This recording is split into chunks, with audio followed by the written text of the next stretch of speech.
Suara nyaring bel pemanggil menembus dinding kaca villa mewah itu seperti pisau tajam. Nadira Prameswari yang baru berusia 7 tahun terus menekan bel dengan putus asa dari kursi rodanya di samping kolam renang Infinity yang memantulkan langit Jakarta sore itu. Tangan kecilnya gemetar di atas tombol bel sementara air mata mengalir di pipinya saat ia memandangi ruang kerja di lantai 2 tempat ayahnya, Arya Prameswara, pemilik perusahaan farmasi besar Prameswara Pharma, sedang menandatangani kontrak bernilai miliaran rupiah tanpa sekalipun mengangkat kepala. Anak itu menekan bel lagi. "Pak Arya?" bisik Vina Maharani kepada sekretaris di depan pintu. Suaranya bergetar karena ia sudah tahu jawaban yang akan diberikan. Arya bahkan tidak mengalihkan pandangan dari dokumen-dokumen di mejanya. "Biarkan perawat yang mengurusnya. Aku ada rapat video dengan investor Jerman beberapa menit lagi." Kata-katanya jatuh dingin seperti batu. Vina menutup pintu dan suara bel milik Nadira langsung teredam di balik kaca anti peluru. Di taman luas villa mewah di kawasan Pantai Indah Kapuk itu, gadis kecil itu akhirnya berhenti menekan bel. Sudah tidak ada gunanya lagi. Selama 3 tahun ia hidup dalam kesunyian sejak kecelakaan SUV yang merenggut nyawa ibunya, Laras Prameswari. 3 tahun terapi tanpa hasil, dokter spesialis dari luar negeri yang hanya menggeleng penuh iba setelah menerima bayaran fantastis, dan seorang ayah yang memandangnya seperti benda pecah yang dulu berharga tetapi kini hanya memenuhi ruangan. Perawat pribadi bernama Dian Lestari mendekat dengan senyum profesional khas perawat keluarga kaya. "Ayo masuk, sayang. Mataharinya terlalu panas." Tetapi Nadira bukan anaknya. Dian dibayar 45 juta rupiah per minggu untuk memeriksa tanda vital dan memberikan obat, bukan untuk benar-benar menyayangi. Hal itu terlihat jelas ketika tepat pukul 6 sore ia langsung bersiap pulang tanpa peduli gadis kecil itu memohon lewat gerakan tangan agar ia tinggal sedikit lebih lama. "Saya punya pasien lain," bohongnya. Padahal semua orang tahu ia hanya kembali ke apartemennya di Tebet untuk menonton sinetron malam. Uang keluarga Prameswara memang luar biasa besar, tetapi kesedihan di rumah itu terasa tidak tertahankan. Villa ultramodern dengan dinding kaca dan karya seni mahal itu adalah tempat paling dingin yang pernah dikenalnya. Padahal sebelumnya ia pernah bekerja di kamar jenazah rumah sakit umum. Malam harinya pukul 9, Arya Prameswara akhirnya turun ke kamar putrinya ketika Nadira sudah tertidur. Ia masuk ke kamar dengan peralatan medis canggih, menarik kursi ke sisi tempat tidur dan memperhatikan wajah anaknya. Gadis kecil itu bernapas pelan dengan wajah malaikat dan rambut coklat berantakan yang menutupi dahinya. Pada saat-saat seperti itu, ketika Nadira tertidur, Arya bisa berpura-pura semuanya baik-baik saja, seolah Laras masih hidup dan putrinya akan kembali berlari di taman sambil berteriak memanggilnya dan menendang bola sepak. Tetapi setiap kali membuka mata, kenyataan menghantamnya keras. Kerajaan farmasinya bernilai 9 triliun rupiah, memiliki properti di 4 negara, tetapi ia tidak mampu membeli satu hal yang paling penting baginya. Suara putrinya adalah satu-satunya hal yang tidak bisa diselesaikan oleh uang. Dokter spesialis THT terbaik di dunia telah memeriksa seluruh hasil CT scan milik Nadira dan semua memberikan diagnosis yang sama. Kerusakan berat pita suara akibat trauma psikologis yang dianggap tidak dapat dipulihkan. "Maafkan ayah, nak," bisik Arya sebelum keluar dari kamar. Ayah sudah tidak tahu harus bagaimana lagi. Namun Nadira tidak mendengarnya. Atau mungkin justru mendengarnya. Di balik kelopak mata yang tertutup, sesuatu bergerak pelan. Sebuah kesadaran kecil, sebuah rahasia yang tersembunyi jauh di dalam kesunyian panjang itu. Keesokan paginya, Dian Lestari mengundurkan diri lewat pesan WhatsApp singkat. Ia mengaku mendapat pekerjaan dengan bayaran lebih baik. Arya membaca pesan itu saat sarapan sementara asisten pribadinya, Bagus Wiratama, sudah sibuk mencari pengganti dari agen perawat paling mahal di Jakarta. "Aku butuh seseorang hari ini juga," perintah Arya dingin. "Berapapun biayanya, aku tidak peduli." Tetapi yang datang sore itu bukan seperti yang mereka bayangkan.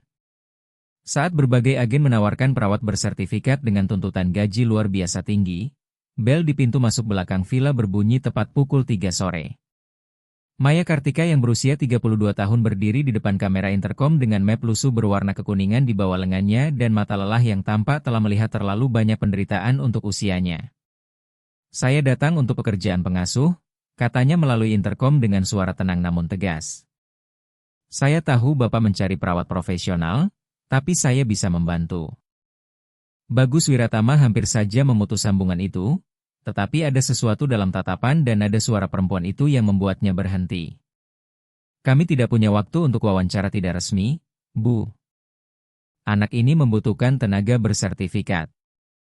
Maya langsung memotong dengan suara yang mulai bergetar.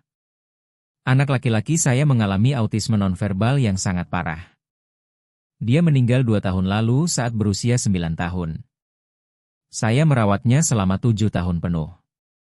Saya belajar lebih banyak daripada banyak perawat klinik. Tolong beri saya kesempatan. Saya tidak akan meminta bayaran setengah dari tarif agen-agen itu.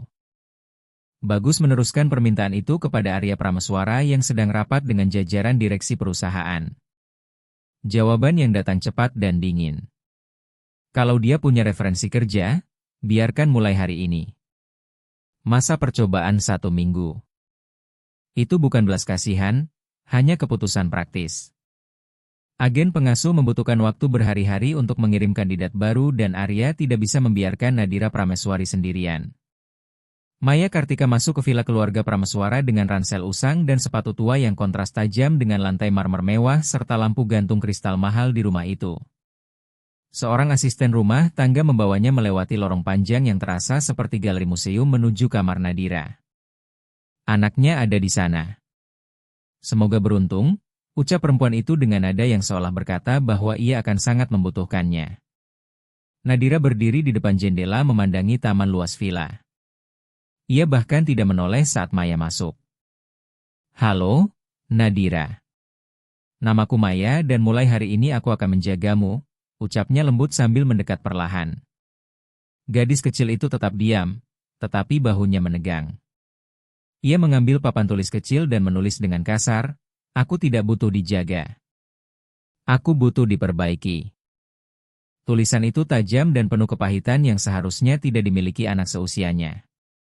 Maya langsung berlutut agar sejajar dengannya. Tidak apa-apa kalau kamu marah. Aku juga pernah marah sangat lama. Untuk pertama kalinya Nadira menatapnya langsung. Mata coklatnya penuh air mata yang tertahan. Anakmu benar-benar meninggal? Tulisnya di papan tanpa basa-basi seperti orang dewasa. Maya mengangguk pelan. Namanya Raffi Kartika.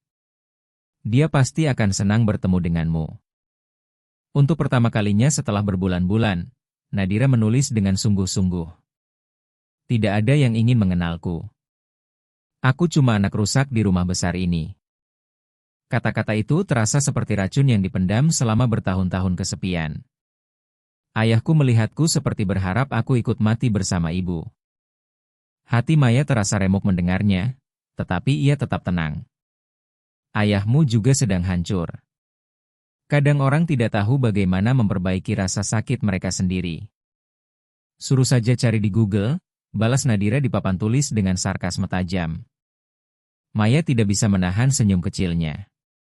Gadis ini jauh lebih pintar dan lebih kuat daripada yang dibayangkan semua orang. Bagaimana kalau kita membuat kesepakatan?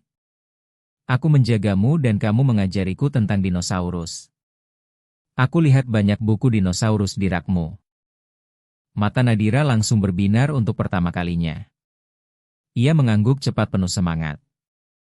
Malam itu Maya memasakkan makan malam untuknya, bukan bubur hambar yang biasa dipanaskan Dian Lestari di microwave, tetapi risoles ayam dan kue coklat tradisional seperti yang dulu dibuat ibunya di Surabaya.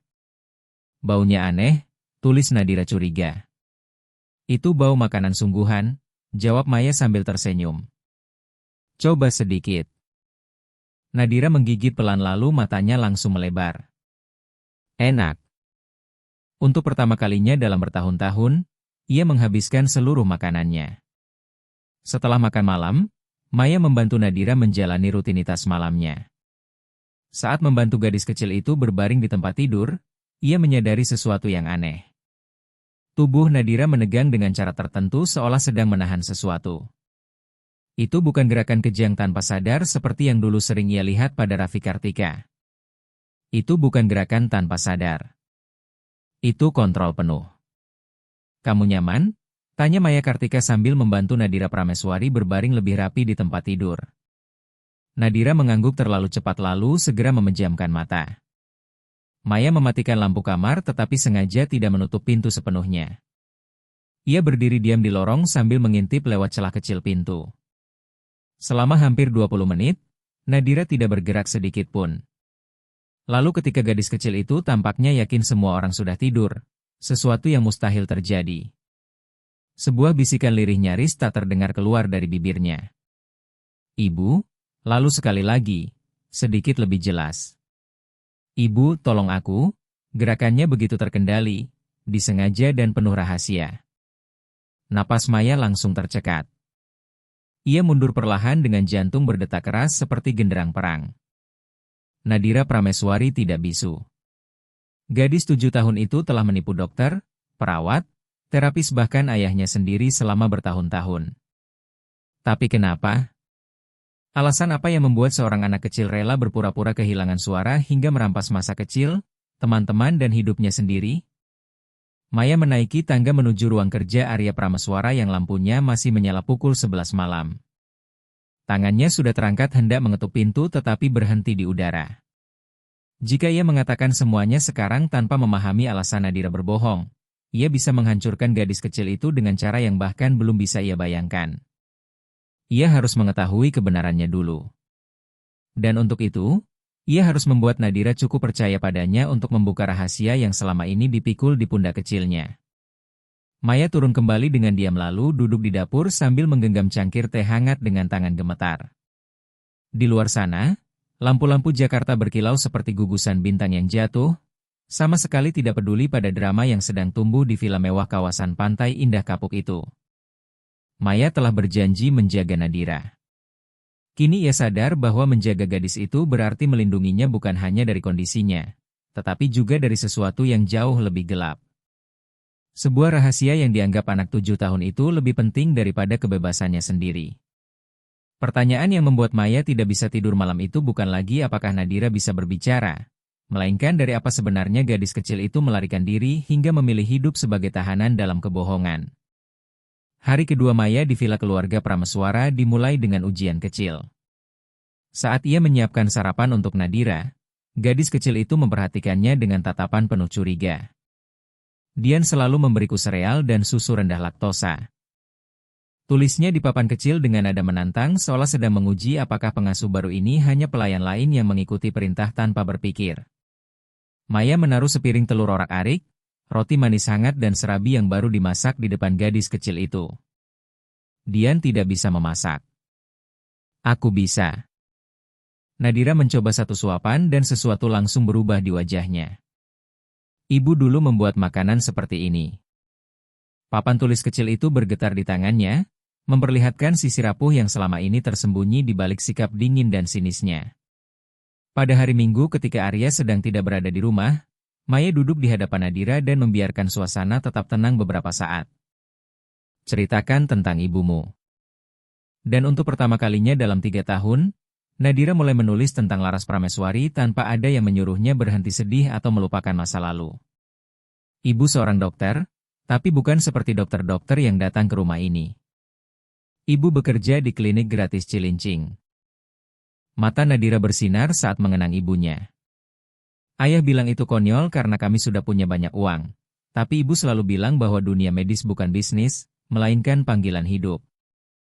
Maya mendengarkan sambil mulai menyusun kepingan-kepingan cerita yang perlahan membentuk gambaran utuh. Mereka sering bertengkar soal itu, tanyanya hati-hati. Nadira menggeleng pelan. Ayah ingin ibu menjadi seperti ibu-ibu lain di sekolahku yang main tenis dan mengadakan pesta sosial. Tapi ibu bilang hidup seperti itu hanya membuang waktu. Gadis kecil itu menurunkan spidolnya perlahan seolah hendak membuka rahasia berbahaya. Pada hari kecelakaan itu, mereka habis bertengkar hebat. Aku duduk di kursi belakang. Aku dengar mereka berteriak mengatakan hal-hal mengerikan. Tubuh Maya langsung merinding. Kamu masih ingat kecelakaannya? Nadira memejamkan mata dan sesaat wajahnya terlihat jauh lebih tua dari usia 7 tahun. Aku ingat semuanya. Ibu memanggil namaku, terdengar suara benturan sangat keras lalu semuanya gelap sampai aku bangun di rumah sakit. Tangan kecil Nadira Prameswari mencengkeram papan tulis erat sambil menahan tangis. Aku belum pernah melihat ayah menangis sebelumnya. Ayah bilang ibu sudah pergi ke surga dan aku tidak akan pernah bisa bicara lagi. Dokter mengatakan itu langsung kepadamu? Tanya Maya Kartika dengan nada santai walau jantungnya berdetak sangat keras. Nadira mengernyit mencoba mengingat. Tidak. Mereka cuma bicara dengan ayah. Aku hanya mendengar kata-kata aneh seperti trauma pita suara, kerusakan permanen dan diam selamanya. Ia mengangkat bahu pelan. Setelah beberapa waktu aku berhenti mencoba bicara. Untuk apa? Semua orang bilang itu mustahil. Disitulah retakan pertama muncul dalam seluruh cerita ini. Nadira ternyata tidak sepenuhnya sadar memilih berpura-pura bisu sejak awal. Ada sesuatu yang lain. Sesuatu yang lebih rumit. Maya tahu ia membutuhkan lebih banyak waktu dan lebih banyak kepercayaan dari gadis kecil itu. Sudahlah, ayo habiskan sarapanmu lalu kita ke taman. Hari ini cuacanya bagus sekali. Nadira menatapnya terkejut lalu menulis cepat di papan. Dian selalu bilang matahari buruk untuk kulitku. Maya tersenyum lembut. Matahari itu kehidupan, sayang, dan kamu butuh lebih banyak kehidupan di hidupmu. Sore harinya ketika Nadira tertidur siang, Maya mulai menjelajahi villa keluarga Prameswara. Bukan karena rasa ingin tahu yang berlebihan, tetapi karena naluri seorang ibu. Ia perlu memahami lingkungan tempat gadis kecil itu hidup selama ini. Dinding-dinding villa dipenuhi karya seni modern yang harganya mungkin lebih mahal daripada rumah biasa, tetapi tidak ada satupun foto keluarga. Tidak ada foto Laras Prameswari, tidak ada foto Nadira sebelum kecelakaan, bahkan tidak ada foto Arya Prameswara sedang tersenyum. Saat masuk ke ruang kerja Arya dengan alasan mencari dokumen medis milik Nadira, Maya menemukan sesuatu yang membuat dadanya sesak. Meja besar itu penuh laporan keuangan, kontrak internasional dan proyeksi keuntungan perusahaan, tetapi di dalam laci setengah terbuka terdapat foto kusut milik Laras bersama beberapa anak kecil di sebuah klinik sederhana di Cilincing. Dalam foto itu Laras tersenyum begitu bahagia sampai seolah seluruh ruangan ikut bercahaya. Di belakang foto tertulis dengan tulisan tangan perempuan, inilah diriku. Inilah kebenaranku. Foto itu diambil 4 bulan sebelum kecelakaan. Maya segera memotretnya dengan ponsel lamanya. Ada sesuatu dalam tulisan itu yang membuat bulu kuduknya berdiri. Inilah diriku. Kalimat itu seolah menunjukkan bahwa selama ini ada versi lain dari Laras yang dipaksa muncul oleh seseorang. Mungkin oleh Arya, mungkin oleh lingkungan sosial elit Jakarta, mungkin oleh keduanya.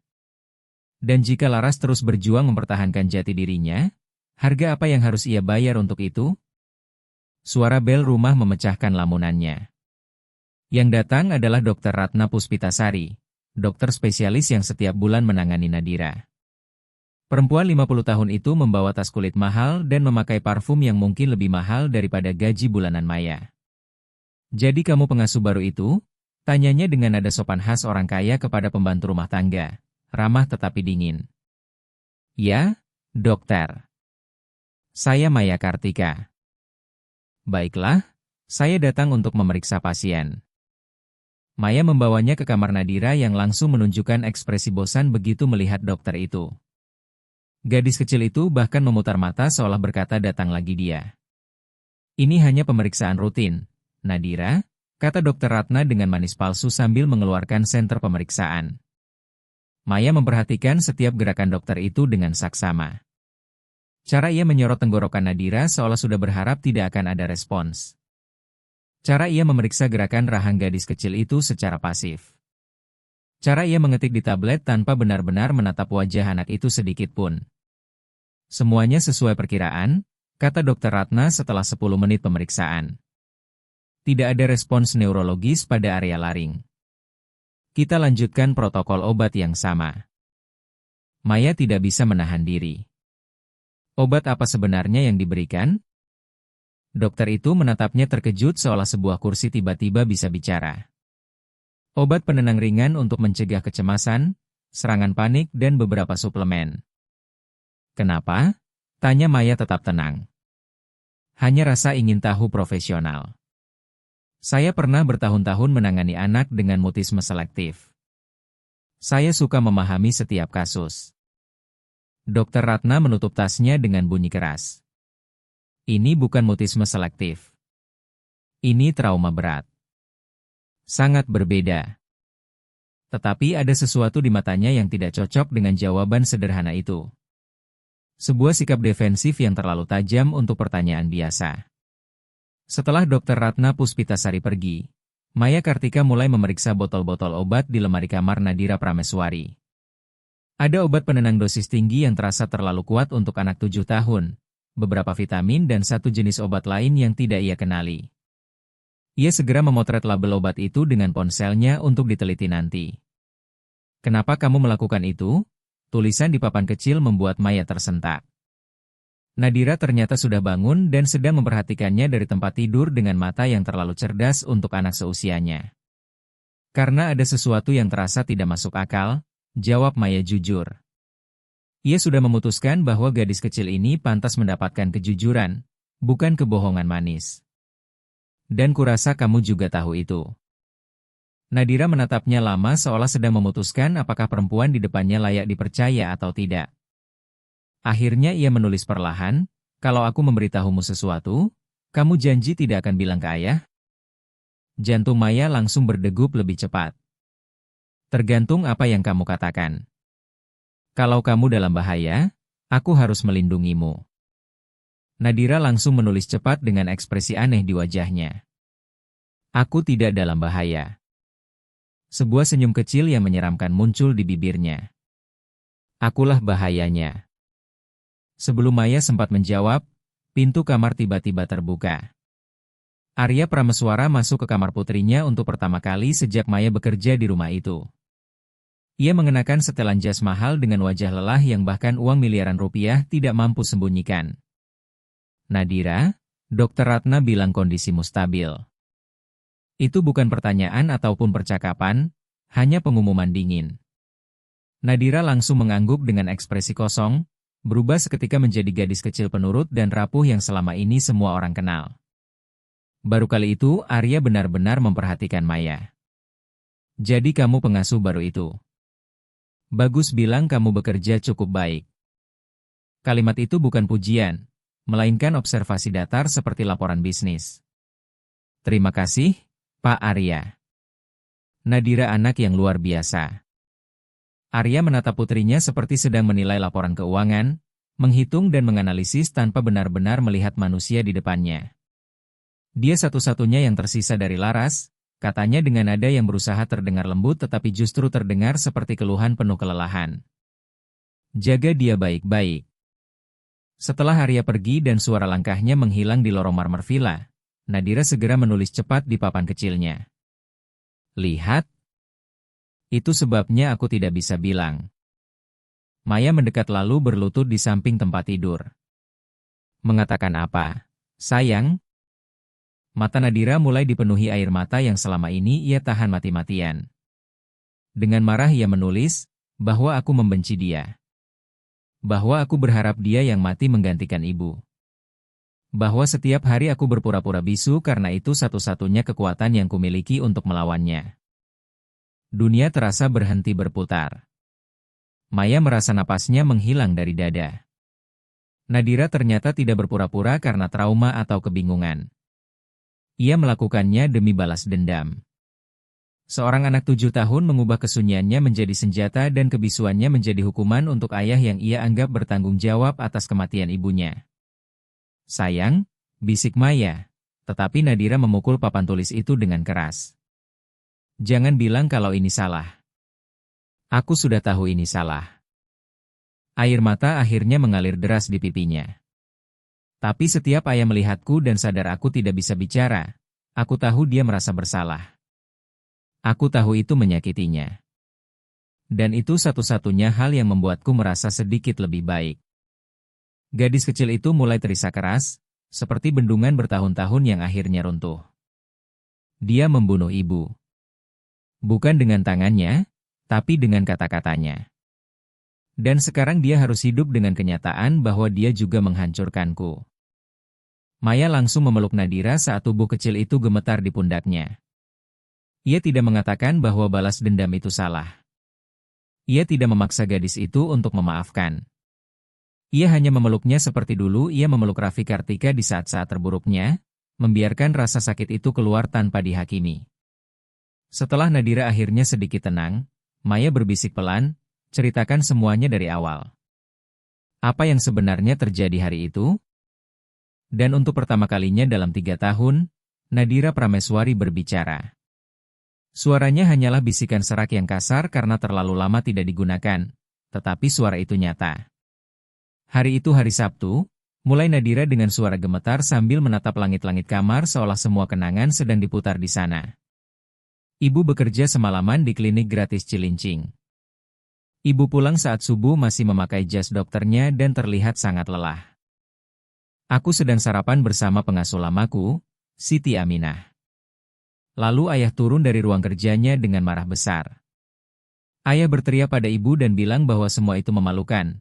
Teman-temannya di klub elit Jakarta terus bertanya kenapa istrinya tidak pernah datang ke acara penting dan kenapa Laras Prameswari lebih memilih mengurus orang miskin di Cilincing daripada keluarganya sendiri.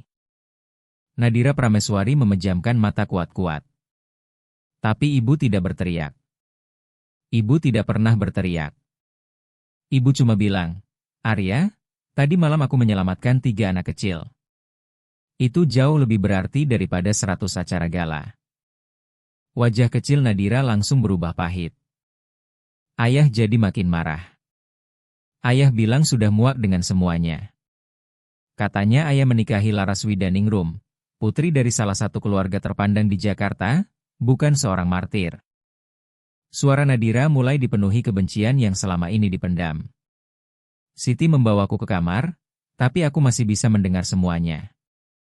Ayah bilang kalau ibu tidak berhenti bekerja di klinik gratis Cilincing, ayah akan mengambil tindakan. Maya Kartika menelan ludah pelan. Tindakan apa? Tanya Laras, menurut cerita Nadira. Gadis kecil itu menunduk sebelum melanjutkan. Ayah bilang dia akan memakai pengaruhnya untuk menutup klinik itu. Katanya hanya dengan 1 telepon saja izin operasional klinik bisa dicabut. Perut Maya langsung terasa mual. Arya Prameswara bukan sekadar pemilik perusahaan farmasi besar. Ia punya koneksi dengan pejabat tinggi di Kementerian Kesehatan Indonesia. Ia benar-benar bisa menghancurkan klinik kecil itu hanya lewat 1 email. Lalu ibumu bagaimana? Tanya Maya perlahan. Nadira membuka mata dan ada sesuatu yang menyakitkan di dalamnya. Kebanggaan bercampur kehilangan. Ibu bilang silakan saja mencoba. Ibu akan membuka klinik baru dengan nama lain kalau perlu. Katanya ayah mungkin bisa mengendalikan hidupnya, tapi tidak akan pernah bisa mengendalikan panggilan hidupnya. Gadis kecil itu menggenggam selimut erat. Lalu ayah mengatakan sesuatu yang tidak akan pernah kulupakan. Suaranya berubah dingin seperti es. Kalau aku tidak bisa mengendalikanmu, aku akan mengendalikan uang kita. Tidak akan ada 1 rupiah pun lagi untuk proyek amalmu. Dan kalau kamu tetap keras kepala, aku akan mengajukan perceraian dan memastikan kamu tidak akan pernah bertemu Nadira lagi. Aku punya pengacara terbaik di Jakarta. Tangan kecil Nadira mengepal kuat. Ayah memakai namaku seperti senjata. Ayah menjadikanku sandera tanpa sadar. Maya mulai melihat gambaran besar dari tragedi keluarga itu dan semuanya terasa jauh lebih gelap daripada yang ia bayangkan sebelumnya. Lalu ibumu melakukan apa? Tanya Maya pelan. Ibu pergi, jawab Nadira lirih. Ibu naik ke kamar, memasukkan pakaian ke koper dan bilang kami akan tinggal beberapa hari di rumah nenek. Untuk sesaat wajahnya terlihat seperti anak kecil biasa. Aku senang karena Nenek Sri Widaningrum tinggal di puncak dan punya taman yang besar sekali. Senyum kecil itu segera menghilang. Aku tidak mengerti kalau sebenarnya ibu sedang meninggalkan ayah. Tapi ayah mengerti. Mata Nadira mulai berkaca-kaca lagi. Begitu ayah melihat koper itu, ayah langsung berubah total. Ayah menangis dan meminta maaf. Ayah bilang sedang stres, bilang semua itu tidak serius dan bilang ayah mencintai kami. Gadis kecil itu menelan ludah dengan susah payah. Tapi ibu tidak percaya. Ibu bilang itu sudah kelima kalinya terjadi. Ayah hanya meminta maaf ketika merasa kehilangan kendali, tapi tidak pernah benar-benar berubah. Suara Nadira kembali bergetar. Ayah berdiri di depan pintu dan tidak membiarkan kami keluar. Ayah bilang kami harus bicara baik-baik sebagai orang dewasa dan menyelesaikan semuanya. Air mata mulai jatuh di pipinya. Ibu menyuruh ayah minggir, tapi ayah tidak bergerak. Lalu ibu mengambil ponselnya untuk menelepon seseorang, tapi ayah merebut ponsel itu. Mereka saling dorong. Aku mulai menangis. Siti Aminah memanggil petugas keamanan rumah. Semuanya mengerikan. Maya bisa membayangkan semuanya dengan jelas. Villa mewah berdinding kaca itu berubah menjadi penjara. Seorang anak kecil ketakutan dan dua orang dewasa saling menghancurkan satu sama lain. Akhirnya ibu bilang kami punya janji dengan dokter gigi 1 jam lagi dan kalau ayah tetap menghalangi, ibu akan memanggil polisi. Nadira tertawa pahit. Itu bohong. Kami tidak punya janji apapun. Tapi ayah percaya dan akhirnya membiarkan kami pergi. Gadis kecil itu mulai gemetar lagi. Kami masuk SUV dan ibu langsung mengemudi sangat cepat. Aku bertanya kami mau pergi kemana dan ibu bilang, jauh dari sini, sayang. Sangat jauh. Ke tempat tidak ada siapapun yang bisa menyakiti kita lagi. Mata Nadira kembali dipenuhi air mata. Saat kami melewati jalan tol dalam kota Jakarta, ponsel ibu mulai berdering. Itu ayah. Ibu tidak mengangkatnya. Tapi ponselnya terus berbunyi lagi dan lagi sampai akhirnya ibu berteriak kesal lalu menjawab telepon itu. Napasnya mulai memburu. Pertengkaran mereka berlanjut lewat telepon.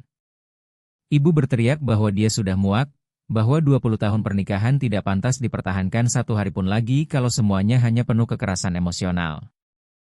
Ayah berteriak menyuruh ibu kembali saat itu juga. Ayah bilang itu ultimatum. Kalau ibu tidak kembali, ibu tidak akan menerima 1 rupiah pun lagi darinya.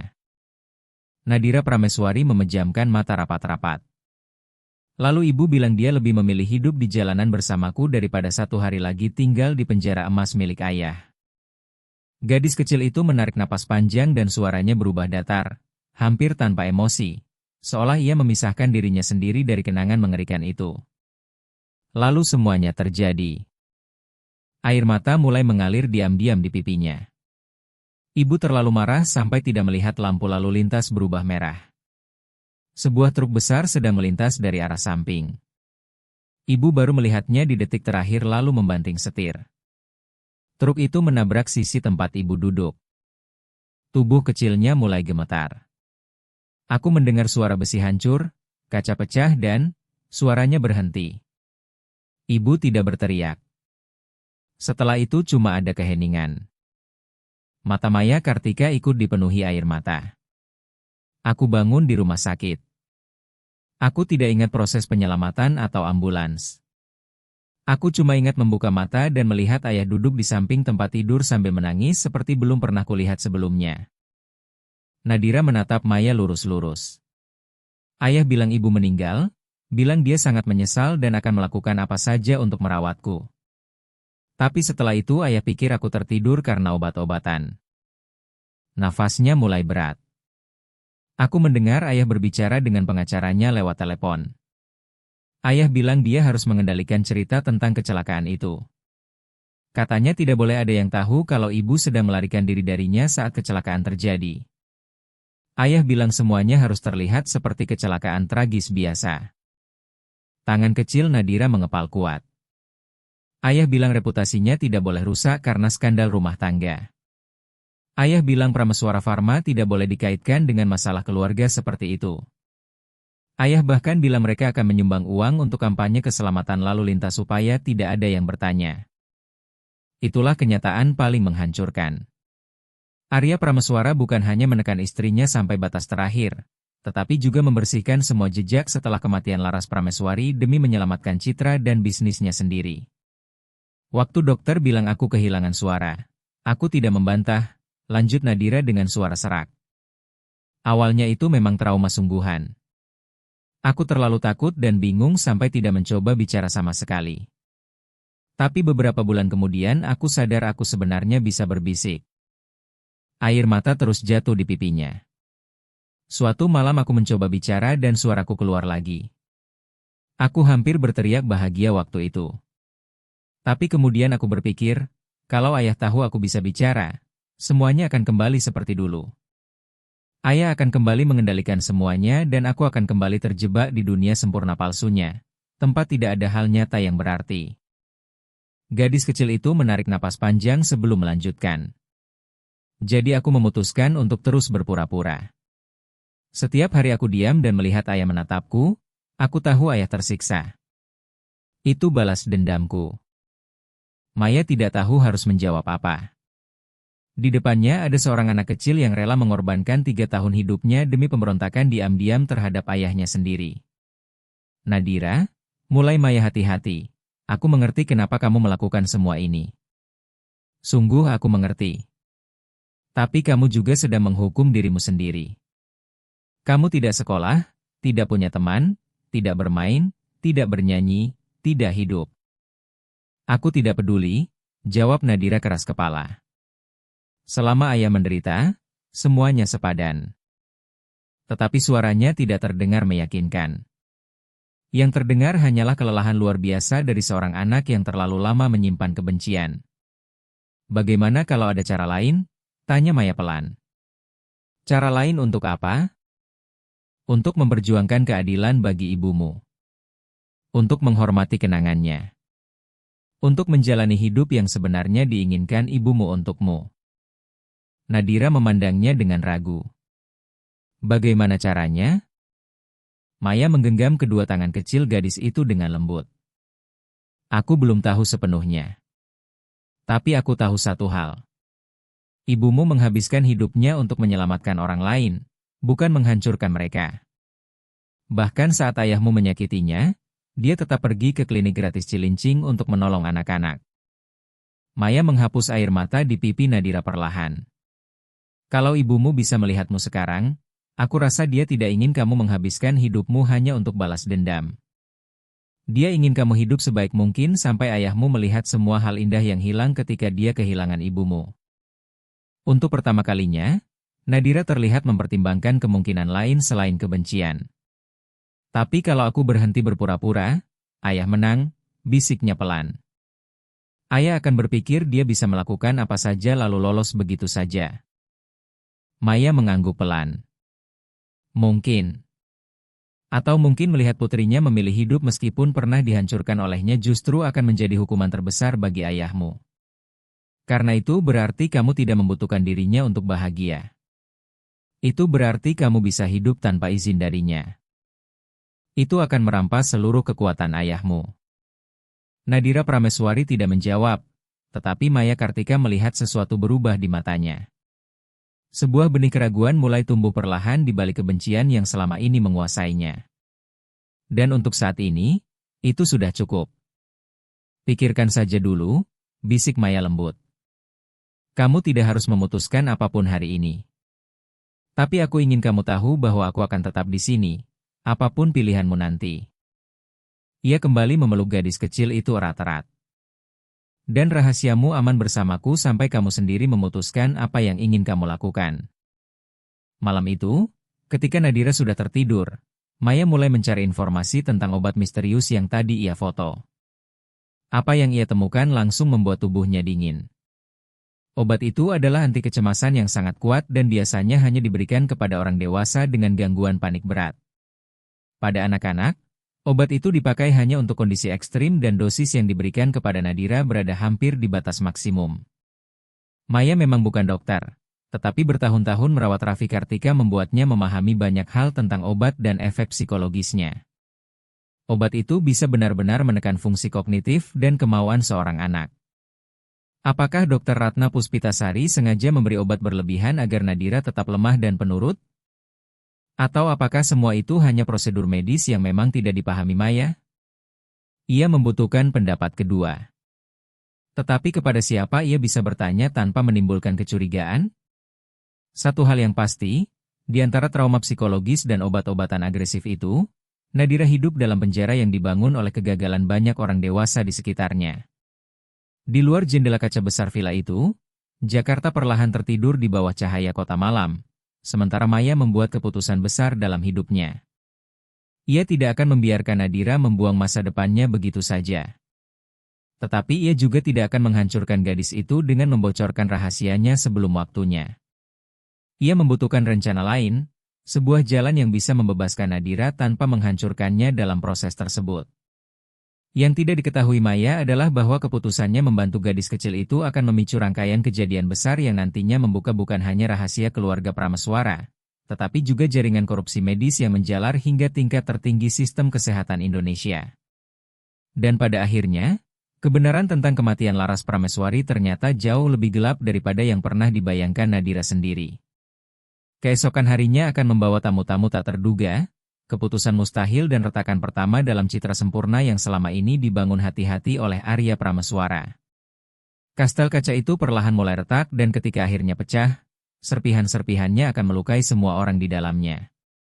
Pagi di hari kelima Maya bekerja di villa keluarga Prameswara dimulai dengan panggilan yang tidak terduga.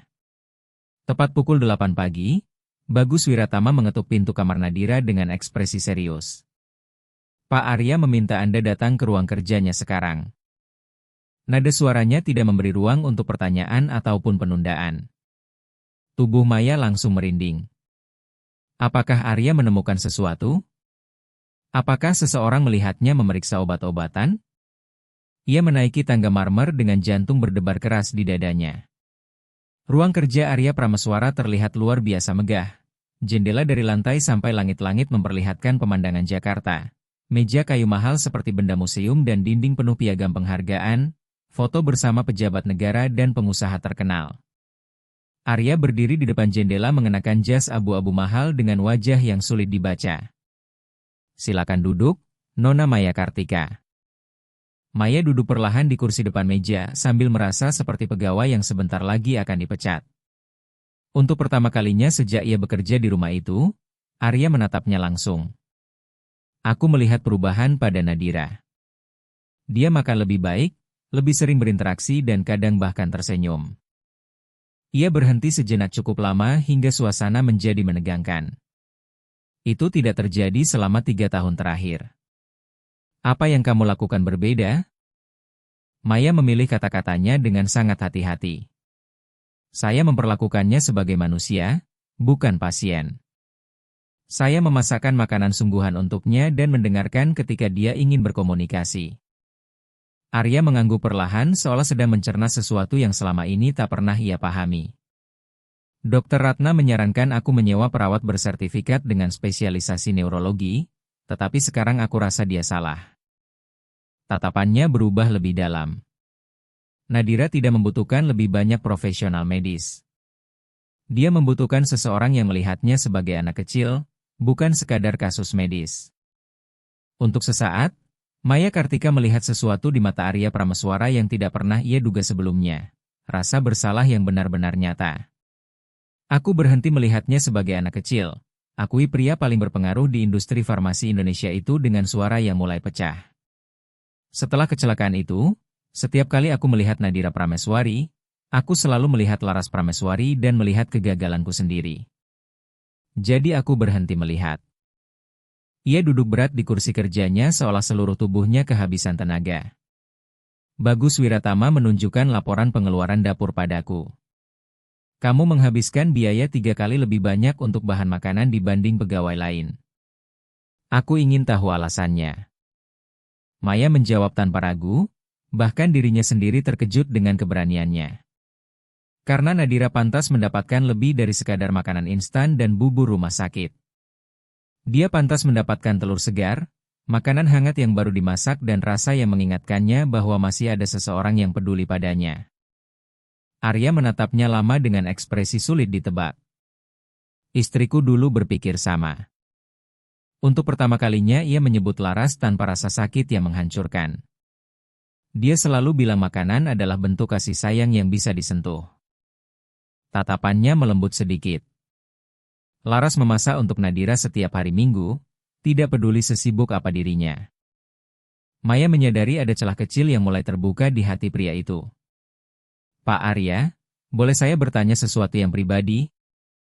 Arya memberi isyarat kecil agar ia melanjutkan. Apakah Bapak benar-benar mencintai istri Bapak? Pertanyaan itu menghantam Arya seperti tamparan keras. Wajahnya langsung berubah tegang, seolah ingin marah, tetapi akhirnya ia berhenti dan menarik napas panjang. Ya, jawabnya pelan. Aku mencintainya lebih dari apapun di dunia ini. Suaranya terdengar hancur. Itulah kenapa aku tidak tahan melihat dia terus membahayakan dirinya di klinik-klinik seperti itu. Aku hanya ingin dia tinggal di rumah dan aman. Aman atau dikendalikan? Pertanyaan Maya terdengar lembut tetapi tajam seperti pisau. Mata Arya langsung menegang. Apa maksudmu? Tidak ada maksud apa-apa, Pak, jawab Maya tenang. Saya hanya berpikir kadang cinta dan kontrol terlihat sangat mirip. Dan membuat seseorang hidup aman di dalam sangkar emas tetap saja membuatnya hidup di dalam sangkar. Keheningan yang muncul setelah itu terasa berat seperti kabut tebal. Tiba-tiba Arya berdiri dari kursinya. Kamu dipecat. Kemasi barang-barangmu. Tubuh Maya langsung membeku. Rasanya seperti seluruh dunia berhenti bergerak. Ia sadar mungkin dirinya sudah bicara terlalu jauh. Pak Arya, kamu hanya dipecat dari urusan memasak untuk Nadira, potong Arya tiba-tiba. Untuk pertama kalinya sejak mereka bertemu, Maya melihat sesuatu yang menyerupai senyum kecil di wajah pria itu. Mulai sekarang aku akan menyewa orang lain untuk mengurus dapur. Aku ingin kamu fokus sepenuhnya pada putriku. Ia menatap lurus ke arah Maya. Apapun yang sedang kamu lakukan hingga membuat Nadira perlahan hidup kembali, lanjutkan. Maya menghembuskan napas panjang yang bahkan tidak ia sadari sedari tadi tertahan. Benarkah? Arya mengangguk perlahan. Gajimu akan naik 3 kali lipat mulai hari ini. Bukan karena aku orang baik, tapi karena aku tidak ingin kamu pergi. Putriku membutuhkanmu. Ia kembali berjalan ke arah jendela besar dengan punggung menghadap Maya. Dan sejujurnya, aku juga membutuhkanmu. Aku butuh bantuanmu untuk mendapatkan putriku kembali sebelum semuanya terlambat. Ketika Maya turun kembali ke kamar Nadira, gadis kecil itu sudah menunggunya dengan cemas. Ayah memecatmu? Kamu akan pergi? Tulisan di papan kecilnya penuh kepanikan. Maya langsung berlutut di hadapannya. Aku tidak akan pergi kemanapun. Ayahmu baru saja memastikan aku akan tinggal di sini secara permanen. Nadira langsung memeluknya erat dengan kekuatan yang belum pernah ia tunjukkan sebelumnya. Aku tidak mau kamu pergi. Cuma kamu yang mengerti aku. Maya memegang kedua bahunya lembut. Kalau begitu aku juga ingin kamu mengerti sesuatu. Suaranya terdengar serius. Ayahmu bukan monster seperti yang selama ini kamu pikirkan. Dia pria yang hancur karena kehilangan istrinya dan tidak tahu bagaimana cara menyelamatkan putrinya. Nadira langsung menjauh dengan marah dan menulis cepat di papan kecilnya. Sekarang kamu membela dia? Tidak, jawab Maya tegas. Tapi aku juga tidak akan membiarkanmu menghancurkan hidupmu sendiri demi balas dendam. Ayahmu memang melakukan kesalahan besar, tetapi tetap diam selamanya tidak akan memperbaiki apapun. Tulisan Nadira kali ini jauh lebih kecil dan rapuh. Lalu aku harus bagaimana? Maya menggenggam tangan kecilnya erat. Kita mulai pelan-pelan. Aku akan bilang pada ayahmu bahwa aku ingin mencoba terapi suara yang berbeda. Aku akan bilang aku membaca tentang metode rehabilitasi baru. Itu akan menjadi alasan supaya kamu bisa mulai melatih suaramu tanpa menimbulkan kecurigaan. Mata Nadira Prameswari langsung bersinar penuh harapan sekaligus ketakutan. Bagaimana kalau ayah tahu kebenarannya? Maya Kartika tersenyum lembut lalu memeluk gadis kecil itu sekali lagi. Kalau hari itu datang, kita akan menghadapinya bersama-sama. Tapi pertama-tama kamu harus menjadi kuat dulu, kata Maya Kartika lembut sambil membelai rambut Nadira Prameswari. 3 tahun tidak berbicara benar-benar membuat pita suaramu melemah. Walaupun sekarang kamu bisa berbisik, kamu belum akan bisa berbicara keras atau bernyanyi sampai kita membangun kembali kekuatan suaramu. Nadira memikirkan itu cukup lama sebelum akhirnya menulis di papan kecilnya. Berapa lama? Maya tersenyum tipis. Berbulan-bulan. Mungkin 1 tahun. Tapi setiap harinya kamu akan semakin dekat dengan kebebasanmu. Sore itu juga Maya mulai menjalankan rencananya. Ia meyakinkan Arya Prameswara untuk memanggil terapis wicara alternatif bernama Dr. Surya Hartono, seorang ahli rehabilitasi suara yang dikenal memakai metode tidak biasa. Dokter-dokter sebelumnya sudah menyerah, jelas Maya hati-hati. Tapi saya membaca ada terapi holistik yang bisa membantu memperbaiki kualitas hidup pasien walaupun pemulihannya tidak sepenuhnya sempurna. Arya, yang sudah putus asa demi melihat sedikit saja perkembangan pada putrinya, langsung menyetujui ide itu. Dr. Surya Hartono datang 2 hari kemudian. Ia pria berusia sekitar 60 tahun dengan tangan besar dan lembut yang pernah bekerja puluhan tahun di bidang rehabilitasi suara sebelum membuka klinik sendiri di kawasan Kemang, Jakarta Selatan. Cara ia memeriksa Nadira sangat berbeda dari Dr. Ratna Puspitasari. Ia benar-benar memperhatikan gadis kecil itu seperti manusia, bukan objek penelitian medis. Menarik, gumamnya sambil memeriksa tenggorokan Nadira dengan hati-hati. Masih ada respons laring residual di sini. Pita suara anak ini tidak sepenuhnya mengalami atrofi seperti yang seharusnya terjadi setelah 3 tahun. Maya langsung menahan napas. Dokter itu nyaris menemukan rahasia besar mereka, tetapi Nadira tetap diam sempurna dengan ketenangan hasil latihan bertahun-tahun. Apakah itu hal baik? Tanya Arya dari pintu kamar sambil berdiri dengan tangan terlipat di dada.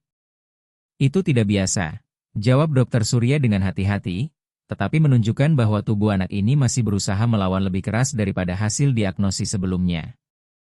Dengan terapi yang tepat, mungkin kita bisa melihat perkembangan pada pernapasan, pengurangan ketegangan dan mungkin sedikit kemampuan vokal. Sedikit kemampuan vokal tidak sama dengan bisa berbicara, jawab Arya datar. Dokter Surya menegakkan tubuhnya lalu menatap pria itu serius. Pak Arya, saya bekerja dengan harapan realistis. Putri Anda mungkin tidak akan pernah berbicara sempurna seperti sebelumnya, tetapi dia bisa memiliki kecemasan yang lebih baik, komunikasi nonverbal yang lebih sehat dan energi hidup yang kembali. Itu juga sangat berarti. Arya mengangguk perlahan meskipun Maya bisa melihat kekecewaan samar di matanya. Harapan adalah racun bagi pria itu, memberi sedikit cahaya lalu merenggutnya kembali. Sesi terapi dimulai keesokan harinya. 3 kali seminggu, Dr. Surya Hartono datang selama 2 jam penuh. Dan selama sesi itu, ketika Arya sibuk di ruang kerjanya dan semua pintu tertutup rapat, Nadira akhirnya bisa jujur. Bagus sekali. Juara kecil, kata Dr. Surya yang kini sudah mengetahui seluruh rahasia setelah Maya memintanya bersumpah menjaga semuanya. Hari ini kita akan melatih bisikanmu menjadi lebih kuat. Ini akan terasa sakit karena otot suaramu benar-benar lemah. Nadira sering meringis kesakitan saat Dr. Surya membimbingnya melalui latihan pernapasan sederhana yang terasa seperti siksaan setelah bertahun-tahun tidak menggunakan suaranya. Sakit? Bisik gadis kecil itu dengan suara serak. Aku tahu, pejuang kecil, jawab dokter itu lembut. Tapi rasa sakit berarti bagian itu masih hidup. Itu berarti bagian itu sedang sembuh. Dari sudut ruangan, Maya memperhatikan semuanya dengan hati yang nyaris pecah. Ia sedih melihat Nadira kesakitan, tetapi juga bangga melihat bagaimana gadis kecil itu berjuang mati-matian demi kebebasannya sendiri. Setelah 3 minggu terapi, Nadira sudah mampu mempertahankan bisikan yang cukup kuat selama 30 detik penuh. Itu memang belum banyak, tetapi itu kemajuan nyata. Kalau terus seperti ini, 6 bulan lagi dia bisa berbicara normal, perkiraan Dr. Surya. Dan 1 tahun lagi dia mungkin bisa bernyanyi. Nadira langsung tersenyum lebar, senyum sungguhan yang sudah bertahun-tahun tidak muncul di wajahnya. Kalau berteriak, tanyanya penuh harapan seperti anak kecil yang baru belajar bermimpi lagi. Dr. Surya tertawa hangat. Berteriak, melompat, bahkan bernyanyi di panggung opera kalau kamu mau. Semua yang diinginkan hatimu. Tapi kamu harus sabar dan bekerja keras. Nadira mengangguk dengan tekad yang membuat hati siapapun terasa hancur. Aku akan melakukan apa saja. Dan ia benar-benar melakukannya. Dalam setiap sesi terapi, Nadira Prameswari memaksa dirinya melampaui batas yang seharusnya dimiliki anak seusianya. Maya Kartika melihat dalam diri gadis kecil itu semangat yang sama seperti milik Laras Prameswari, keras kepala untuk terus melawan bahkan ketika semua orang berkata itu mustahil. Namun tidak semua perubahan yang muncul membawa hal baik. Suatu sore ketika Nadira Prameswari sedang diam-diam melatih bisikan kuatnya bersama Dr. Surya Hartono, pintu kamar tiba-tiba terbuka tanpa ketukan. Maya Kartika hanya sempat berbisik cepat, "Ayahmu," sebelum Arya Prameswara masuk ke dalam kamar. Nadira langsung menutup mulutnya dengan gerakan cepat yang berusaha terlihat alami. Arya memandang sekeliling dengan curiga. "Kalian sedang apa?" "Latihan pernapasan untuk memperkuat diafragma," jawab Maya dengan suara tenang meski jantungnya hampir berhenti. Dokter Surya bilang ini membantu sirkulasi dan ketegangan otot. Arya memperhatikan putrinya yang memang bernapas cukup berat akibat latihan vokal intens beberapa menit sebelumnya. "Kamu baik-baik saja, Nadira?" Gadis kecil itu mengangguk cepat karena takut suaranya terdengar kalau ia menjawab. Arya mendekat perlahan lalu melakukan sesuatu yang mengejutkan keduanya. Ia mengusap kepala putrinya dengan lembut. "Kamu berkeringat. Latihannya pasti berat." Itu pertama kalinya dalam berbulan-bulan pria itu menyentuh putrinya dengan kasih sayang tulus. "Aku baik-baik saja, Ayah," bisik Nadira sangat pelan hingga nyaris tidak terdengar. Arya menatapnya lurus-lurus, benar-benar menatapnya untuk pertama kali setelah sekian lama. Dan di detik itu Maya melihat sesuatu runtuh di dalam diri pria itu. "Kamu sangat mirip ibumu saat sedang keras kepala," bisik Arya dengan suara serak. "Ibumu punya tatapan yang sama kalau sudah memutuskan sesuatu." Lalu ia mencium dahi Nadira, sesuatu yang menurut dugaan Maya belum pernah dilakukan lagi sejak kecelakaan itu. "Teruslah berusaha, Nak. Ayah bangga padamu." Setelah Arya keluar dari kamar, Nadira mulai menangis. Bukan tangisan kesedihan biasa, tetapi sesuatu yang jauh lebih rumit, kebingungan karena membenci seseorang yang tiba-tiba menunjukkan cinta. "Kenapa baru sekarang?" bisiknya lirih. "Kenapa ayah tidak bisa seperti ini dulu?" Maya langsung memeluknya erat. "Orang berubah ketika mereka siap berubah, bukan ketika kita menginginkannya. Ayahmu baru mulai bangun dari rasa sakitnya sendiri. Tapi ibu tetap mati karena dia," jawab Nadira penuh kepahitan yang seharusnya tidak pernah dimiliki anak seusianya. "Ya," jawab Maya jujur karena ia tidak ingin berbohong. "Ibumu memang meninggal dan ayahmu akan membawa rasa bersalah itu seumur hidupnya.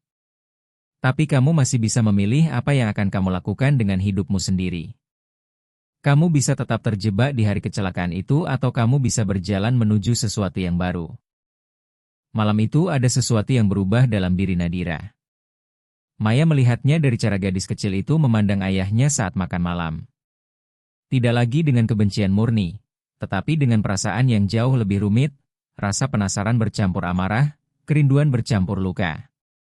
Itu adalah langkah pertama menuju sesuatu yang mungkin suatu hari nanti akan menjadi pengampunan, walaupun jalannya masih panjang dan menyakitkan.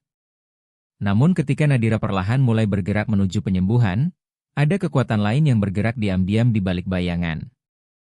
Dr. Ratna Puspitasari mulai memperhatikan tagihan terapi milik Dr. Surya Hartono di laporan medis Nadira dan ia sama sekali tidak senang ada orang lain menangani pasien paling menguntungkannya. Ia menelepon Arya Prameswara dan mulai menanamkan keraguan tentang metode terapi yang tidak terbukti dan terapis palsu yang memanfaatkan orang tua putus asa. Sementara itu Arya, yang baru mulai memiliki harapan lagi setelah bertahun-tahun, mendapati dirinya berada di persimpangan besar. Apakah ia akan percaya pada dokter yang menangani putrinya selama 3 tahun tanpa hasil atau percaya pada pengasuh sederhana yang dalam hitungan minggu berhasil menghidupkan kembali putrinya sedikit demi sedikit? Keputusan yang akan ia ambil nantinya tidak hanya menentukan masa depan Nadira, tetapi juga nasib seluruh keluarga Prameswara. Dan kemudian surat itu datang. Sebuah amplop coklat tanpa nama pengirim ditemukan di kotak surat villa keluarga Prameswara. Di dalamnya hanya ada satu foto. Foto Laras Prameswari sehari sebelum kecelakaan, sedang keluar dari kantor seorang pengacara spesialis perceraian yang langsung dikenali Arya. Di balik foto itu tertulis dengan spidol hitam, dia akan meninggalkanmu dan kamu tahu seberapa jauh kamu pergi untuk menghentikannya. Tangan Arya Prameswara gemetar hebat saat memegang foto tersebut. Amplop coklat itu tergeletak di atas meja kerjanya seperti barang bukti di tempat kejadian perkara. Bagus Wiratama, asistennya, menemukan surat itu saat pemeriksaan keamanan pagi. "Siapa yang mengirim ini?" tanya Arya dengan suara yang sangat tenang hingga justru terdengar berbahaya. Bagus Wiratama menggeleng pelan. Rekaman kamera hanya menunjukkan kurir motor yang dibayar tunai tanpa identitas jelas. Sangat profesional. Pesan tersembunyi di balik kata-kata itu langsung terasa jelas.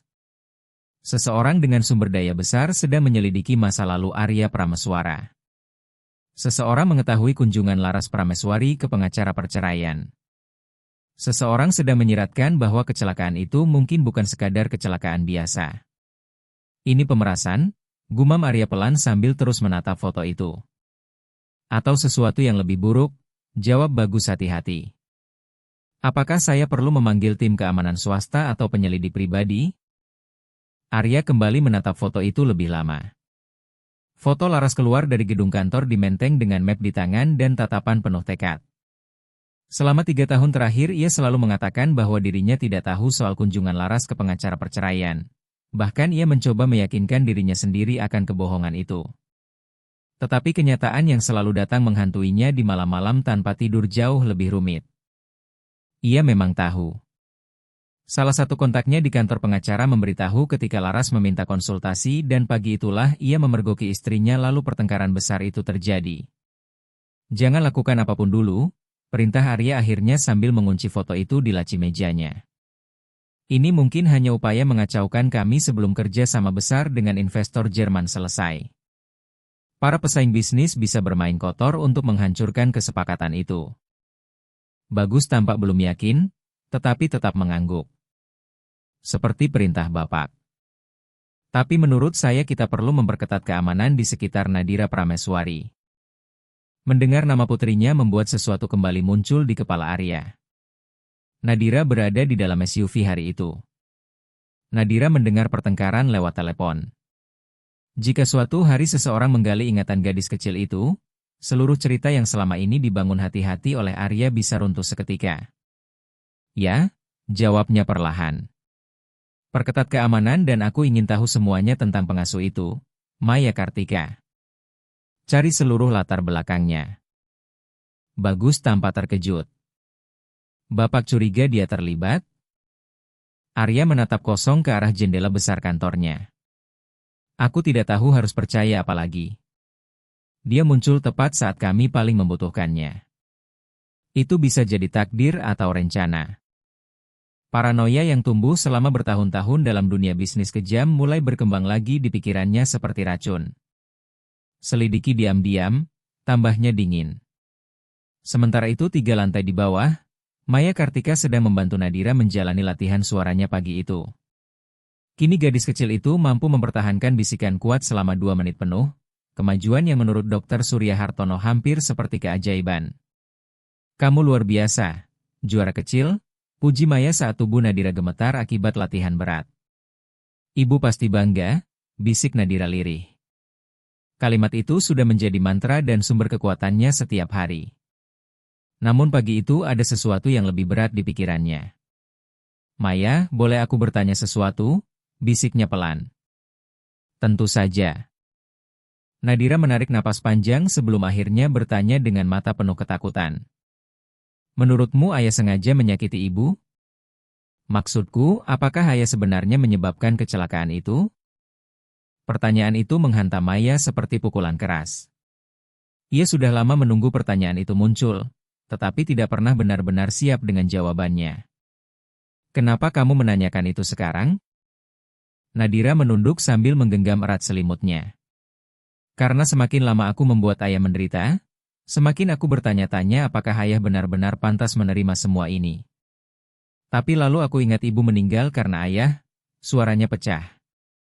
"Aku tidak tahu lagi harus merasakan apa." Maya langsung berlutut di depannya dan menggenggam kedua tangan kecil gadis itu erat-erat. "Ayahmu tidak menyebabkan kecelakaan itu secara langsung. Dia tidak merusak mobil atau merencanakan apapun seperti itu. Nadira menatapnya penuh luka. Tapi ayah membuat ibu marah. Ayah mengganggu ibu lewat telepon.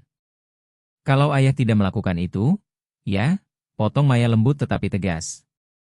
Kalau saja. Dunia ini penuh dengan kata, kalau.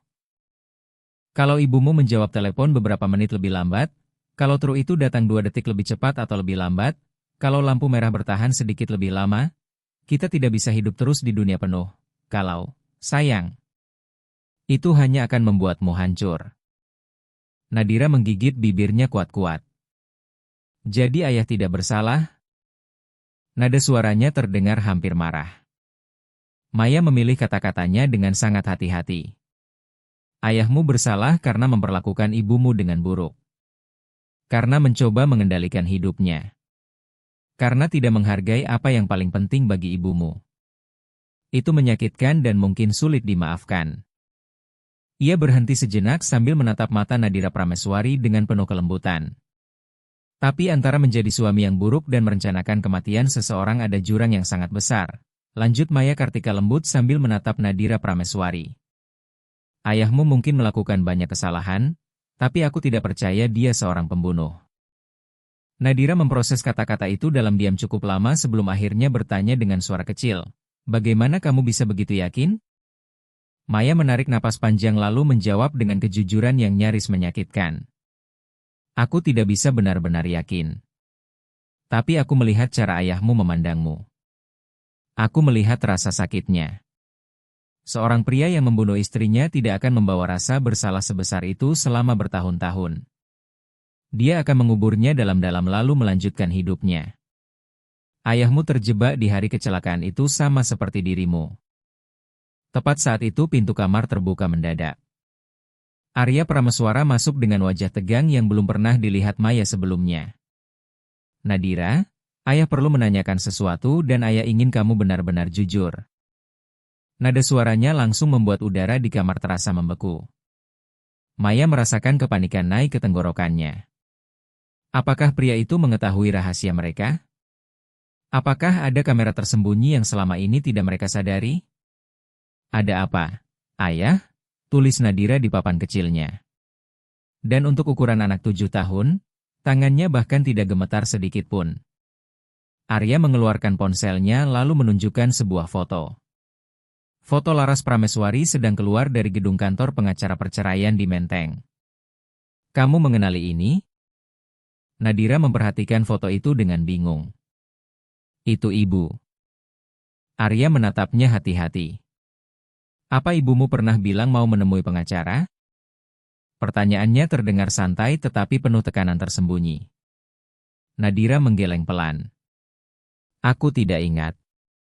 Arya segera menyimpan kembali ponselnya dan saat itulah Maya melihat sesuatu yang mengerikan di matanya. Rasa lega. Selama ini pria itu takut Nadira mengingat sesuatu yang spesifik tentang hari-hari sebelum kecelakaan. Tidak penting, katanya cepat. Ayah cuma sedang membereskan beberapa dokumen lama. Tapi kebohongan itu terlalu jelas bagi siapapun yang benar-benar memperhatikan. Setelah Arya keluar dari kamar, Nadira langsung menatap Maya dengan mata membesar. Ibu mau menceraikan ayah. Maya langsung mengutuk dalam hati. Gadis kecil ini terlalu cerdas. Aku tidak tahu pasti, jawabnya hati-hati, tapi itu mungkin saja terjadi. Ibumu memang tidak bahagia. Pergi ke pengacara perceraian akan menjadi hal yang masuk akal. Nadira perlahan mengangguk sementara pikirannya bekerja cepat. Kalau ayah tahu soal itu dan mereka bertengkar karenanya hari itu, bisiknya pelan sebelum berhenti sendiri. Ia tidak perlu menyelesaikan kalimatnya. Maknanya sudah menggantung di udara seperti pisau tajam. Jangan mengambil kesimpulan dulu, kata Maya tegas. Tidak sebelum kita tahu seluruh kebenarannya. Namun bahkan ketika mengucapkan itu, Maya sendiri merasa mereka semakin mendekati sesuatu yang sangat berbahaya. Sesuatu yang kalau terbongkar akan menghancurkan semuanya. Sore harinya saat Nadira tidur siang, Maya menerima tamu yang tidak diharapkan. Dr. Ratna Puspitasari datang tanpa pemberitahuan dengan tas kulit mahal dan senyum yang tidak pernah mencapai matanya. Nona Maya Kartika. Betapa mengejutkannya melihat Anda di sini. Saya datang untuk memeriksa pasien. Maya langsung berdiri di depan pintu kamar Nadira dan menghalangi jalan masuknya. Dia sedang tidur. Anda bisa kembali nanti. Mata Dokter Ratna langsung menyipit. Apa Anda sedang melarang saya menemui pasien saya? Nada suaranya naik tajam. Saya hanya meminta Anda menghormati waktu istirahatnya, jawab Maya tegas tanpa mundur sedikit pun. Silakan kembali 2 jam lagi. Ketegangan di antara mereka terasa begitu jelas. Dokter Ratna melangkah lebih dekat. Saya sudah menangani Nadira Prameswari selama 3 tahun. Saya tidak membutuhkan izin dari seorang pembantu rumah tangga untuk melakukan pekerjaan saya. Dan saya bertanggung jawab atas perawatannya selama 24 jam, balas Maya tanpa takut. Kalau Anda ingin masuk, silakan koordinasi dulu dengan Pak Arya Prameswara. Itu kesalahan besar. Bibir Dokter Ratna langsung melengkung puas. Oh, tentu saja akan saya lakukan. Dan sekalian saya juga akan memberitahu Pak Arya bahwa Anda membawa putrinya ke seorang terapis palsu dari Kemang yang memakai pengobatan alternatif tanpa dasar ilmiah. Tubuh Maya langsung terasa dingin. Dr. Surya Hartono punya sertifikasi resmi dan pengalaman lebih dari 30 tahun.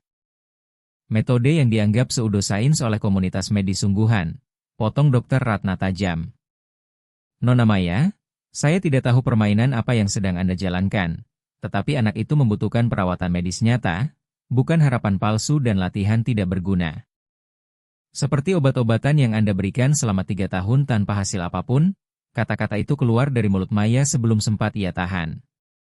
Wajah Dr. Ratna Puspitasari langsung berubah. Wajah Dr. Ratna Puspitasari langsung pucat lalu berubah merah karena marah. Anda sedang mempertanyakan praktik medis saya, suaranya bergetar penuh amarah. Saya mempertanyakan kenapa anak 7 tahun membutuhkan dosis obat penenang setinggi itu. Jawab Maya Kartika tegas, sadar bahwa akhirnya ia harus menghadapi pertarungan ini secara langsung. Seseorang tahu bahwa Arya telah mendorong Laras hingga batas terakhirnya. Dan orang itu berniat memakai kebenaran tersebut sebagai senjata. Arya tidak tahu siapa mereka, kenapa mereka melakukannya atau kapan serangan berikutnya akan datang. Ia hanya tahu badai sedang mendekat dan ketika badai itu tiba, semuanya akan ikut terseret bersamanya, dirinya sendiri, Nadira dan pengasuh tak bersalah yang tanpa sadar terjebak di dalam keluarga Prameswara. Jam menunjukkan tengah malam ketika semuanya berubah. Alarm keamanan villa tiba-tiba berbunyi nyaring memecah keheningan malam. Arya langsung berlari menuju kamar Nadira dengan jantung berdegup keras karena panik. Saat tiba di sana, ia menemukan Maya Kartika sudah berdiri di depan tempat tidur Nadira, melindungi gadis kecil itu dari jendela kamar yang baru saja dihancurkan seseorang dari luar. Pecahan kaca berserakan di lantai marmer dan di tengahnya terdapat sebuah batu yang dibungkus kertas. Dengan tangan gemetar, Arya mengambilnya lalu membaca pesan yang dibuat dari potongan huruf majalah. Kebenaran akan keluar. Bersiaplah. Polisi baru pergi sekitar pukul 3 dini hari setelah mengambil keterangan, memotret lokasi dan memberikan janji kosong bahwa mereka akan menyelidiki kasus itu dengan serius. Arya tahu persis bagaimana sistem bekerja. Ia akan membayar keamanan tambahan lalu hidup akan terus berjalan seolah tidak terjadi apa-apa. Tetapi sesuatu benar-benar berubah malam itu. Saat para pekerja membersihkan pecahan kaca dari kamar Nadira, gadis kecil itu tidak mengatakan apapun. Ia hanya memperhatikan ayahnya dan Maya bergerak di sekelilingnya, berusaha melindungi ruang kecil tempat ia merasa aman. Dan ada sesuatu di mata anak 7 tahun itu yang tampak jauh lebih tua dari usianya. Ketika akhirnya mereka berdua sendirian, Nadira menatap Maya lalu berkata dengan suara kecil namun jelas, "Maya, aku ingin bicara." Itu bukan permintaan, melainkan keputusan.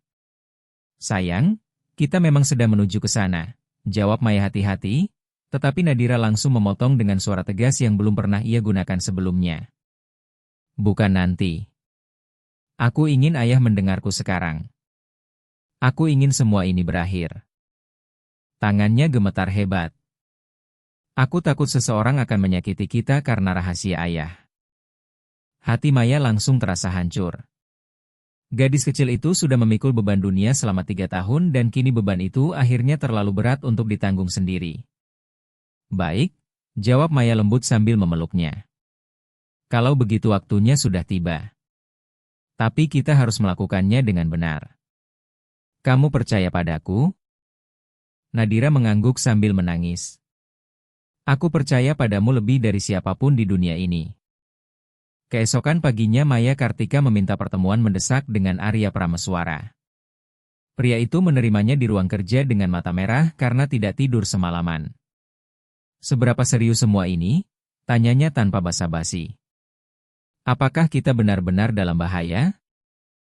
Maya duduk tanpa menunggu dipersilakan. Pak Arya, saya harus memberitahu sesuatu tentang Nadira. Dan saya ingin Bapak mendengarkan sampai selesai tanpa memotong satu kata pun. Tubuh Arya langsung menegang. Ada apa dengan putriku? Apa dia sakit? Apa kondisinya memburuk? Dia justru jauh lebih baik daripada yang dibayangkan siapapun, jawab Maya pelan dan kebingungan langsung muncul di wajah Arya. Tapi sebelum saya menjelaskan semuanya, Bapak harus tahu alasan di balik semua ini. Saya harus menceritakan apa yang Nadira katakan tentang hari kecelakaan itu. Semuanya. Dan setelah mendapatkan izin dari Nadira malam sebelumnya, Maya mulai menceritakan seluruh kebenaran. Ia menceritakan tentang pertengkaran besar itu, ancaman Arya untuk mengambil hak asuh putrinya, panggilan telepon saat Laras Prameswari sedang mengemudi dan bagaimana panggilan itu mengalihkan perhatian hingga kecelakaan terjadi. Ia juga menceritakan bagaimana Nadira terbangun di rumah sakit dan diam-diam mendengar Arya Prameswara berbicara dengan pengacaranya tentang mengendalikan cerita kecelakaan tersebut. Dan akhirnya Maya Kartika menceritakan bagian paling menyakitkan dari semuanya. Bagaimana Nadira Prameswari memutuskan menjadikan kesunyiannya sebagai satu-satunya senjata untuk menghukum ayah yang ia salahkan atas kematian ibunya. Arya Prameswara mendengarkan semuanya tanpa bergerak sedikit pun, hampir tanpa bernapas. Ketika Maya selesai berbicara, keheningan di ruang kerja itu terasa begitu berat hingga seolah bisa dipotong dengan pisau. Akhirnya Arya membuka mulut dengan suara yang bahkan hampir tidak dikenali Maya. Putriku membenciku sampai rela membuang 3 tahun hidupnya hanya untuk menghukumku. Itu bukan pertanyaan, melainkan kesadaran paling menghancurkan yang pernah dirasakannya. Dia tidak membenci Bapak, jawab Maya lembut. Dia terluka, bingung dan masih anak 7 tahun yang mencoba memahami kenapa dunianya hancur dalam satu hari. Tapi Pak Arya, masih ada hal lain. Arya mengangkat wajahnya perlahan dengan mata penuh air mata. Apalagi yang lebih buruk dari ini? Maya menarik napas panjang sebelum akhirnya berkata pelan, Nadira sebenarnya bisa bicara. Dunia seolah berhenti berputar. Arya berkedip beberapa kali dengan wajah kosong. Apa? Putri Bapak tidak bisu, ulang Maya hati-hati. Awalnya memang trauma psikologi sungguhan. Tapi beberapa waktu kemudian suaranya kembali dan dia memilih untuk terus berpura-pura. Selama 2 bulan terakhir saya dan Dr. Surya Hartono membantu dia diam-diam melatih kembali suaranya. Air mata langsung jatuh di wajah Arya. Dia siap sekarang, Pak Arya. Putri Bapak sudah siap bicara. Arya berdiri terlalu cepat sampai kursinya jatuh ke lantai. Kalian bilang putriku berpura-pura bisu selama 3 tahun? Suaranya meninggi setiap detik. Dan kalian tahu semua itu tapi tidak memberitahuku? Kemarahan itu sepenuhnya masuk akal, tetapi Maya tidak mundur sedikit pun. Itu bukan rahasia saya untuk dibuka. Itu rahasia milik Nadira. Dia harus sampai pada keputusan itu sendiri. Dia masih anak kecil, teriak Arya. Dia tidak bisa membuat keputusan sebesar ini. Suaranya mulai pecah. Kalian membuatku percaya. Ya Tuhan, semua dokter, semua terapi, semua miliaran rupiah yang kuhabiskan semuanya bohong. Tubuh pria itu akhirnya jatuh lemas bersandar di meja kerja. Putriku benar-benar membenciku sebesar itu. Pria paling berkuasa di industri farmasi Indonesia itu menangis seperti anak kecil yang hancur. Maya mendekat lalu meletakkan tangan lembut di pundaknya. Putri Bapak takut pada Bapak. Dia marah pada Bapak. Tapi dia tidak membenci Bapak. Kalau dia benar-benar membenci Bapak, dia tidak akan siap mengungkapkan kebenaran sekarang. Dia siap karena dia ingin mengenal ayahnya yang sebenarnya, bukan bayangan menakutkan yang selama ini ada di kepalanya. Dan dia juga ingin Bapak mengenalnya, gadis kecil pemberani yang berhasil bertahan dari kehilangan yang mustahil. Arya mengangkat wajahnya dengan mata merah penuh kehancuran. Bagaimana caranya? Apa yang harus kulakukan sekarang? Untuk pertama kalinya sejak Maya mengenalnya, Arya Prameswara tidak memiliki rencana, tidak memiliki kendali dan tidak punya jawaban apapun. Ia hanya seorang ayah yang akhirnya dipaksa menghadapi kegagalan terbesar dalam hidupnya sendiri. Ikut saya, kata Maya pelan. Nadira ingin menunjukkan sesuatu pada Bapak. Mereka turun dalam diam menuju kamar Nadira. Gadis kecil itu duduk di tempat tidur sementara Dr. Surya Hartono berdiri di sampingnya. Ketika Arya masuk, Nadira menatap ayahnya dengan campuran ketakutan dan keberanian yang begitu menyakitkan untuk dilihat. "Halo, Ayah," katanya pelan. Suaranya masih berupa bisikan gemetar, tetapi terdengar jelas seperti kaca yang pecah dalam keheningan. Arya bahkan tidak mampu menjawab. Tubuhnya hanya membeku di tempat. Dr. Surya menatap Nadira hati-hati. "Kamu yakin ingin melakukan ini, juara kecil?" Gadis kecil itu mengangguk perlahan. Dan untuk pertama kalinya dalam 3 tahun, Nadira Prameswari berbicara dengan jelas di depan ayahnya. Suaranya pelan, gemetar dan terdengar berat karena terlalu lama tidak digunakan, tetapi setiap kata tetap keluar nyata. "Aku sebenarnya selalu bisa bicara, Ayah," katanya sebelum akhirnya ikut menangis. Maafkan aku," dengan langkah kecil gemetar, Nadira berjalan mendekati ayahnya. Arya Prameswara langsung jatuh berlutut agar sejajar dengan tinggi putrinya sementara air mata terus mengalir tanpa bisa dihentikan. "Anakku, putri ayah, aku melakukan semua ini karena aku marah," tangis Nadira pecah di sela-sela kata-katanya. "Karena aku menyalahkan ayah atas kematian ibu. Karena aku ingin ayah merasakan sakit seperti yang kurasakan." Arya langsung memeluk putrinya erat seperti orang tenggelam yang akhirnya menemukan udara untuk bernapas lagi. "Aku tahu," suaranya hancur total. Maafkan ayah," dan di tengah kamar itu, ayah dan anak akhirnya menangis bersama, membiarkan 3 tahun rasa sakit, kebohongan dan kesepian mengalir keluar seperti bendungan yang akhirnya runtuh. Maya Kartika dan Dr. Surya Hartono diam-diam meninggalkan kamar itu, membiarkan ayah dan anak tersebut menikmati momen pertemuan kembali mereka tanpa gangguan. Ketika tangisan mereka akhirnya sedikit mereda, Arya Prameswara memegang wajah Nadira Prameswari dengan kedua tangannya sambil menatap mata putrinya penuh penyesalan. "Kamu benar kalau menyalahkan ayah," katanya dengan kejujuran yang terasa menyakitkan. "Ayah membunuh ibumu, bukan dengan tangan ayah sendiri, tapi dengan kata-kata ayah, dengan keinginan ayah untuk mengendalikan semuanya, dengan ego ayah." Suaranya pecah. "Ayah mendorong ibumu sampai dia merasa harus melarikan diri. Dan ketika dia mencoba pergi, ayah tetap mengejarnya lewat telepon sampai kecelakaan itu terjadi. Kematian ibumu adalah kesalahan ayah dan ayah akan membawa rasa bersalah itu sampai hari terakhir hidup ayah." Nadira langsung menangis lebih keras. "Tapi ayah, aku juga salah." "Tidak," potong Arya tegas sambil memeluk putrinya lagi. "Ini bukan kesalahanmu. Kamu hanya anak kecil yang kehilangan ibunya dan tidak tahu bagaimana menghadapi rasa sakit sebesar itu. Ayah yang seharusnya menjadi orang dewasa yang lebih baik." Ia mencium dahi putrinya dengan lembut. "Apa suatu hari nanti kamu bisa memaafkan ayah?" Nadira benar-benar memikirkan pertanyaan itu dengan keseriusan yang seharusnya tidak dimiliki anak 7 tahun. "Aku belum tahu apakah aku bisa memaafkan ayah sekarang," jawabnya pelan, "tapi aku ingin mencoba mengenal ayah yang sebenarnya." Arya mengangguk perlahan, menerima jawaban itu sebagai sesuatu yang bahkan lebih baik daripada yang pantas ia harapkan. "Kalau begitu kita mulai hari ini. Tidak ada lagi rahasia. Tidak ada lagi kebohongan. Hanya ayah dan kamu, belajar menjadi keluarga lagi." Minggu-minggu berikutnya mengubah seluruh suasana villa keluarga Prameswara. Arya memangkas jam kerjanya hingga setengah, keputusan yang membuat direksi perusahaan panik, Tetapi kali ini ia menyatakan semuanya tidak bisa ditawar lagi.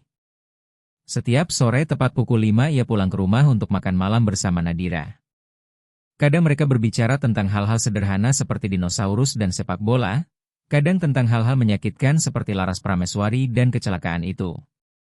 Dr. Ratna Puspitasari akhirnya dipecat setelah penyelidikan Rani Widyastuti membuktikan bahwa selama ini ia sengaja memberi obat berlebihan pada Nadira agar gadis kecil itu tetap bergantung pada pengobatan.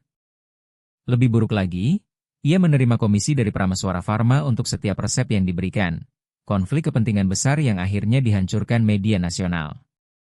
Arya, yang syok mengetahui perusahaannya sendiri ikut terlibat dalam praktik kotor itu, langsung memerintahkan audit internal besar-besaran dan memecat 3 eksekutif yang terlibat dalam skandal tersebut.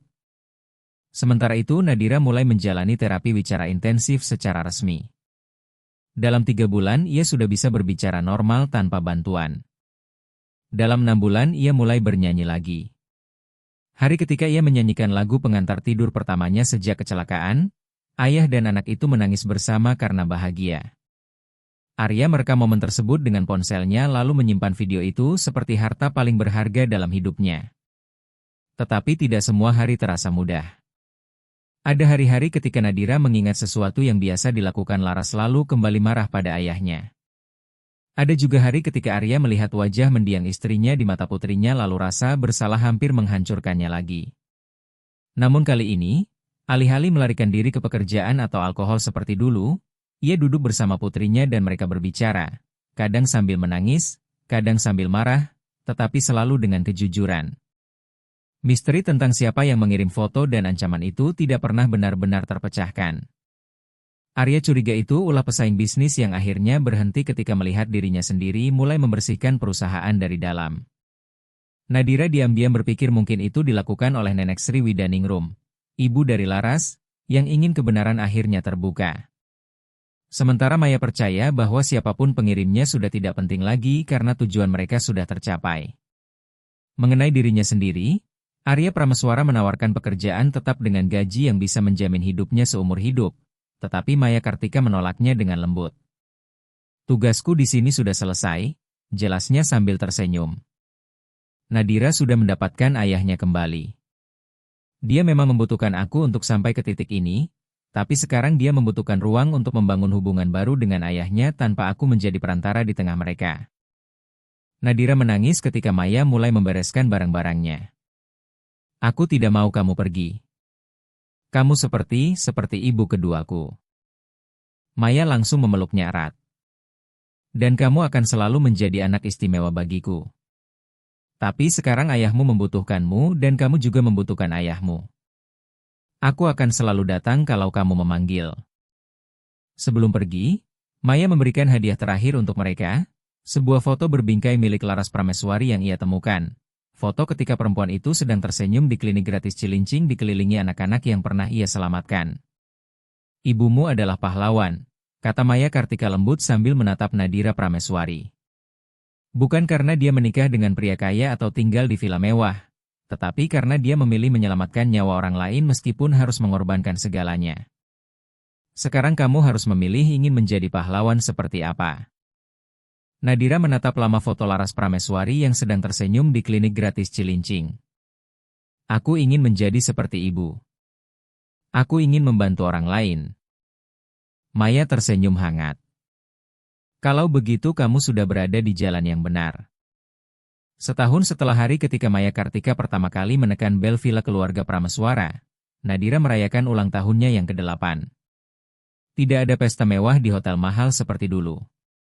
Mereka hanya mengadakan piknik sederhana di Taman Suropati bersama Nenek Sri Widaningrum, Dr. Surya Hartono dan Maya, yang datang khusus untuk hari itu.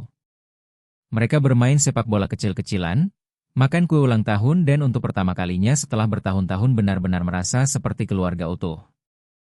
Malam harinya saat Arya Prameswara membantu putrinya tidur, Nadira bertanya dengan suara pelan, "Ayah, menurut ayah, apakah ibu akan bangga pada kita?" Arya terdiam cukup lama sebelum akhirnya menjawab jujur. Sejujurnya, ayah rasa ibumu mungkin masih marah pada ayah karena semua kesalahan yang pernah ayah lakukan. Ia tersenyum kecil dengan kesedihan yang lembut. Tapi ayah yakin dia akan sangat bangga padamu. Karena kamu berani memilih sembuh daripada terus hidup dalam rasa sakit. Nadira menatap ayahnya serius. Kalau ayah? Arya menelan ludah perlahan. Ayah masih terus belajar menjadi lebih baik setiap hari. Ia mencium dahi putrinya pelan. Dan ayah punya guru terbaik di dunia. Kamu mengajarkan ayah setiap hari apa arti keberanian dan kejujuran. Senyum Nadira langsung menerangi seluruh wajahnya. Aku sayang ayah. 3 kata sederhana yang tidak pernah lagi didengar Arya selama 3 tahun terakhir. Kata-kata yang sempat ia pikir tidak akan pernah kembali. Air mata langsung memenuhi mata pria itu. Ayah juga sayang padamu, nak. Lebih dari apapun yang bisa dijelaskan dengan kata-kata. Ia mematikan lampu kamar lalu berdiri beberapa saat di depan pintu sambil memperhatikan putrinya tertidur damai. Putri yang sempat hilang darinya lalu akhirnya ia temukan kembali. Putri yang mengajarkannya bahwa kadang bentuk cinta terbesar adalah mengakui kegagalan sendiri lalu berani berubah. Sementara itu di apartemen kecilnya di kawasan Cikini, Maya Kartika sedang menatap sebuah foto di layar ponselnya. Foto Nadira berlari tertawa di taman sementara Arya Prameswara mengejarnya sambil tertawa bersama. Ia memikirkan Raffi Kartika, putranya sendiri yang tidak pernah sempat berlari seperti itu. Ia memikirkan Laras Prameswari, perempuan yang mengorbankan hidupnya demi keyakinannya untuk menolong orang lain. Dan ia memikirkan dirinya sendiri, seorang ibu sederhana yang ternyata berhasil menyelamatkan seorang anak. Bukan dari kebisuan fisik, tetapi dari penjara emosional yang hampir menghancurkannya. Kita berhasil, Raffi, bisiknya lirih pada foto putranya di meja samping tempat tidur. Kita membantu seorang anak hidup kembali. Dan walaupun putranya tidak bisa menjawab, Maya merasa di dalam hatinya bahwa Raffi pasti bangga padanya. Bahwa seluruh rasa sakit dan pengalaman merawat anaknya dulu ternyata memiliki tujuan yang jauh lebih besar. Kehilangan itu akhirnya menemukan maknanya sendiri. Kisah keluarga Prameswara akhirnya bocor ke media nasional, tetapi bukan sebagai skandal. Kisah itu menjadi cerita tentang penyesalan, perubahan dan penyembuhan. Arya Prameswara mulai memberikan wawancara terbuka tentang kekerasan emosional, kehilangan dan pentingnya meminta bantuan psikologis. Ia mendirikan yayasan atas nama Laras Prameswari untuk membiayai klinik gratis seperti tempat mendiang istrinya dulu bekerja. Dan setiap tahun di hari kematian Laras, ia dan Nadira selalu datang ke klinik gratis Cilincing untuk membagikan makanan dan berbicara dengan keluarga-keluarga yang membutuhkan bantuan. Nadira Prameswari tumbuh menjadi seorang dokter dan memilih spesialisasi psikiatri anak. Pengalaman hidupnya membuatnya sangat memahami anak-anak dengan mutisme selektif. Ia memperlakukan setiap pasien bukan sebagai kasus medis, tetapi sebagai manusia utuh, sama seperti cara Maya Kartika dulu melihat dirinya. Di ruang praktiknya tidak ada pajangan penghargaan besar atau diploma mewah. Yang tergantung hanyalah 2 foto. Satu foto Laras Prameswari di klinik bersama anak-anak yang ia selamatkan dan satu lagi foto Maya memeluknya di hari ketika ia akhirnya berbicara lagi. Dan pelajaran terbesar yang selalu dibawa Nadira sepanjang hidupnya adalah ini, kadang orang yang paling hancur harus jatuh lebih dalam dulu sebelum benar-benar bisa sembuh. Ayahnya harus melihat akibat mengerikan dari keinginannya mengendalikan semuanya sebelum akhirnya belajar melepaskan. Nadira sendiri harus mencapai dasar rasa sakit sebelum mampu memanjat menuju cahaya. Dan bersama-sama mereka harus kehilangan hampir segalanya sebelum akhirnya memahami apa yang benar-benar penting dalam hidup. Itu bukan akhir seperti dongeng sempurna. Beberapa luka tidak pernah benar-benar sembuh sepenuhnya. Arya Prameswara tidak pernah berhenti membawa rasa bersalah atas kematian Laras Prameswari. Nadira Prameswari juga tidak pernah melupakan 3 tahun hidupnya yang hilang dalam kesunyian itu. Tetapi mereka akhirnya belajar bahwa sembuh bukan berarti melupakan masa lalu atau menghapus luka yang pernah ada. Sembuh berarti belajar membawa luka itu dengan bermartabat lalu memilih setiap hari untuk membangun sesuatu yang lebih baik dari kepingan hidup yang pernah hancur. Di tempat lain, Maya Kartika tetap melanjutkan hidupnya sebagai pengasuh anak. Bukan di villa-villa mewah atau keluarga kaya, melainkan sebagai relawan di rumah sakit pemerintah dan pusat rehabilitasi anak, membantu ibu-ibu yang sama bingung dan takutnya seperti dirinya dulu saat merawat Raffi Kartika. Ia menolak berbagai tawaran uang besar dan ketenaran karena semua yang dilakukannya tidak pernah tentang itu. Semua itu tentang menghormati kenangan putranya dengan melakukan untuk orang lain hal-hal yang dulu ia berharap dilakukan seseorang untuk dirinya. Pada hari Nadira Prameswari resmi lulus sebagai dokter, Arya Prameswara mencari Maya Kartika di tengah keramaian aula wisuda. Ketika mata mereka bertemu, tidak ada kata-kata yang diperlukan lagi. Arya mengangguk penuh rasa terima kasih. Maya tersenyum kecil penuh pengertian. Mereka berdua memahami sesuatu yang sama, bahwa mereka pernah menjadi bagian dari sesuatu yang langka dan indah. Sebuah keajaiban yang bukan lahir dari dunia medis, tetapi dari cinta yang cukup kuat untuk melewati kebohongan, rasa sakit dan rahasia tergelap manusia. Karena pada akhirnya kisah tentang gadis kecil yang berpura-pura bisu dan ayah yang akhirnya belajar benar-benar melihat putrinya bukanlah tentang kemampuan berbicara. Kisah itu tentang keberanian meninggalkan hal-hal yang menyakitimu meskipun rasa sakit itu sudah terasa akrab. Tentang memilih kejujuran daripada kenyamanan, memilih memaafkan daripada balas dendam dan memilih cinta daripada ego. Dan yang paling penting, kisah itu mengajarkan bahwa pahlawan sejati tidak selalu memakai jubah atau memiliki kekuatan super.